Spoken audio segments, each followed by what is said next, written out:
کبھی سوچا ہے کہ دو ملک جو کبھی اتنے گہرے دوست تھے، مطلب اتنے قریب کہ ایک دوسرے سے فوجی راز تک شیئر کرتے تھے، وہ آج ایک دوسرے کے جانی دشمن کیسے بن گئے؟ یہ کوئی اور نہیں بلکہ ایران اور اسرائیل کی کہانی ہے۔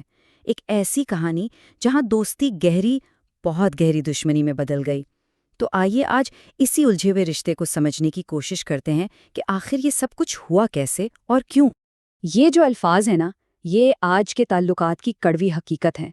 ایران کے سپریم لیڈر کا یہ بیان صاف صاف بتاتا ہے کہ دونوں ملکوں کے بیچ دشمنی کس حد تک پہنچ چکی ہے۔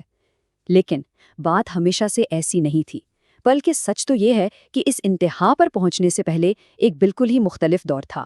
ایک ایسا دور جس کا آج تصور کرنا بھی سچ پوچھیں تو بہت مشکل ہے۔ اچھا، ذرا اس ٹائم لائن کو دیکھیں۔ سن 1950 میں ایران اسرائیل کو تسلیم کرنے والا دوسرا مسلم ملک بنتا ہے۔ پھر 50 سے 70 کی دہائیوں میں دونوں کے بیچ ایک مشترکہ آئل پائپ لائن چل رہی ہے۔ تہران اور تیل ابیب کے درمیان ڈائریکٹ فلائٹس ہیں۔ اور 1977 میں دونوں ملک مل کر پروجیکٹ فلاور نامی ایک خفیہ میسائل پروگرام پر کام کر رہے تھے۔ مطلب یہ کوئی عام دوستی نہیں تھی، یہ تو ایک باقاعدہ گہری اسٹریٹیجک پارٹنرشپ تھی۔ تو پھر سوال تو بنتا ہے نا کہ آخر ہوا کیا؟ یہ سب کچھ ایک دم سے کیسے بدل گیا؟ تو یہ جو اتنی گہری دوستی تھی، اس کی وجہ کوئی اتفاق نہیں تھا۔ اس کے پیچھے تھے مشترکہ مفادات اور ایک مشترکہ دشمن کا خوف۔ اور اسی سوچ نے ایک اسٹریٹجی کو جنم دیا جسے الائنس آف دا پیریفری کہا جاتا ہے۔ یہ آئیڈیا تھا اسرائیل کے پہلے پرائم منسٹر ڈیوڈ بن گوریون کا۔ دیکھیں، ان کا خیال بڑا سادہ تھا۔ اسرائیل اپنے چاروں طرف دشمن عرب ملکوں سے گھرا ہوا تھا، تو اس کا توڑ کیا تھا؟ یہی کہ خطے کی جو غیر عرب طاقتیں ہیں ان سے ہاتھ ملا لیا جائے۔ اور اس وقت شاہ ایران کی حکومت والا ایران اس کام کے لیے بالکل پرفیکٹ تھا۔ دونوں ہی ملک خود کو اس وقت ابھرتی ہوئی عرب قوم پرستی کی لہر کے خلاف ایک مضبوط دیوار کے طور پر دیکھتے تھے۔ اور پھر آیا 1979۔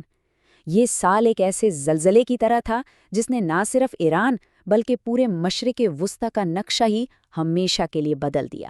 دیکھیں، 1979 کا ایرانی انقلاب صرف حکومت کی تبدیلی نہیں تھی، یہ تو ایران کی پوری شناخت کی تبدیلی تھی۔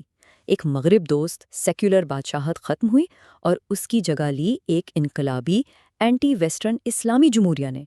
اور اس تبدیلی کا سب سے بڑا نشانہ کون بنا؟ اسرائیل۔ جو ملک کل تک ایک اسٹریٹیجک پارٹنر تھا، وہ راتوں رات ایک نظریاتی دشمن بن گیا۔ اور اس کی سب سے بڑی مثال کیا تھی؟ تہران میں جو اسرائیلی سفارت خانہ تھا، اسے انقلاب کے فوراً بعد فلسطینی لبریشن آرگنائزیشن یعنی PLO کے حوالے کر دیا گیا۔ اس سے بڑا کوئی اشارہ نہیں ہو سکتا تھا۔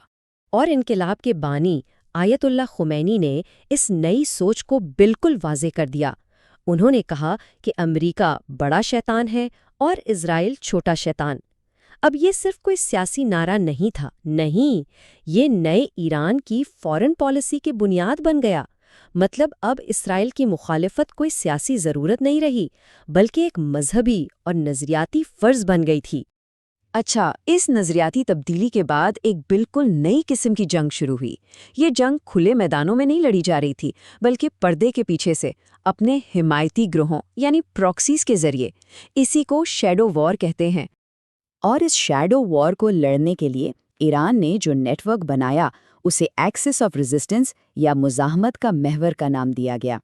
یہ پورے خطے میں پھیلے ہوئے ایران کے اتحادی گروپس ہیں، جیسے لیبنان میں حزب اللہ، فلسطین میں حماس اور اسلامی جہاد، اور یمن میں حوثی۔ یہ سب اس کی بڑی مثالیں ہیں۔ اور ایران کیا کرتا ہے؟ وہ انہیں پیسہ دیتا ہے، ہتھیار دیتا ہے، ٹریننگ دیتا ہے۔ اور ایران کا یہ ماڈل بڑا زبردست اور سوچا سمجھا ہے۔ ہوتا کیا ہے کہ وہ کسی بھی ملک میں پہلے سے موجود کسی مقامی گروپ کو سپورٹ کرنا شروع کرتا ہے، پھر اسے پیسہ، ٹریننگ اور ہتھیار دے کر اتنا مضبوط کر دیتا ہے کہ وہ ایران کے دشمنوں، خاص طور پر اسرائیل کے لیے ایک بڑا خطرہ بن جائے۔ اور اس میں ایران کا سب سے بڑا فائدہ کیا ہے؟ یہی کہ لڑائی پراکسی گروپ لڑتا ہے، جانیں ان کی جاتی ہیں، اور ایران خود براہ راست جنگ کے خطرے اور اس کی بھاری قیمت سے بچا رہتا ہے۔ اب سوال یہ ہے کہ یہ سارا کام کرتا کون ہے؟ تو جناب، اس پوری اسٹریٹجی کو زمین پر چلانے والی فورس ہے ایران کی پاسداران انقلاب یعنی IRGC کی ایک خاص یونٹ، قدس فورس۔ یہ ایک ایلیٹ یونٹ ہے جس کا کام ہی یہی ہے کہ ملک سے باہر جا کر خفیہ آپریشنز کرے اور ان پراکسی گروپس کو بنائے، سنبھالے اور مضبوط کرے۔ آپ کہہ سکتے ہیں کہ قدس فورس ہی ایران کی اس شیڈو وار کا اصل انجن ہے۔ اچھا، تو کئی دہائیوں تک یہ شیڈو وار ایسے ہی چلتی رہی، لیکن پچھلے کچھ سالوں میں حالات نے ایک دم پلٹا کھایا ہے۔ کھیل کے اصول اب بدل رہے ہیں۔ اب یہ جنگ پردے کے پیچھے نہیں رہی، بلکہ کھل کر ایک ریاست سے دوسری ریاست پر حملوں کی شکل اختیار کر چکی ہے۔ اس بڑھتی ہوئی کشیدگی کو سمجھنے کے لیے ذرا اس ٹائم لائن پر غور کریں۔ 2010 سے 2012 کے بیچ ایرانی نیوکلیئر سائنسدانوں کا قتل، جس کا الزام اسرائیل پر لگا، پھر 2010 میں ہی اسٹگزنیٹ سائبر اٹیک، جس نے ایران کے نیوکلیئر پروگرام کو نقصان پہنچایا۔ بات آگے بڑھی 2018 میں، جب شام سے ایک ایرانی ڈرون اسرائیل میں داخل ہوا اور جواب میں اسرائیل نے شام میں ایرانی ٹھکانوں پر سیدھے حملے شروع کر دیے۔ لیکن جو آخری کیل ثابت ہوئی وہ تھا اپریل 2024 میں دمشق میں ایرانی قونصل خانے پر حملہ۔ اس نے تو جیسے سارے رولز ہی توڑ دیے، اور اس کے جواب میں ایران نے تاریخ میں پہلی بار سینکڑوں میزائلوں اور ڈرون سے سیدھا اسرائیل پر حملہ کر دیا۔ اور یہ جو اب براہ راست ٹکراؤ شروع ہوا ہے نا، یہ ہمیں اس لڑائی کے بالکل مرکز میں لے آتا ہے، جہاں دو دشمن ملک دو بالکل مختلف جنگی ڈاکٹرنز یا کہہ لیں کہ سوچ کے ساتھ ایک دوسرے کے آمنے سامنے کھڑے ہیں۔ یہ اسکرین اس پورے مسئلے کا خلاصہ ہے۔ ایک طرف ہے ایران کی اسٹریٹجی، صبر سے کام لو، پراکسیز کا جال بناؤ اور لمبی گیم کھیل کر دشمن کو تھکاتے رہو، کمزور کرتے رہو۔ دوسری طرف ہے اسرائیل کی ڈاکٹرن، یعنی کسی بھی خطرے کو بڑا ہونے سے پہلے ہی جڑ سے اکھاڑ پھینکو اور ایران کو اس کے ہر ایکشن کی قیمت سیدھا اسی سے وصول کرو۔ تو یہ دو ایسی سوچ ہیں جو ایک دوسرے کی بالکل ضد ہیں، اور اب یہ صرف سوچ نہیں رہی بلکہ میدان میں ایک دوسرے سے ٹکرا رہی ہیں۔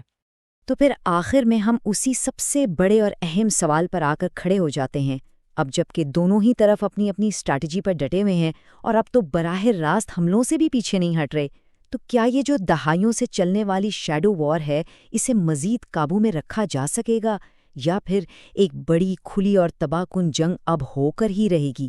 اس سوال کا جواب جو بھی ہو، یہ طے ہے کہ اسی پر پورے مشرق وسطیٰ کا مستقبل ٹکا ہوا ہے۔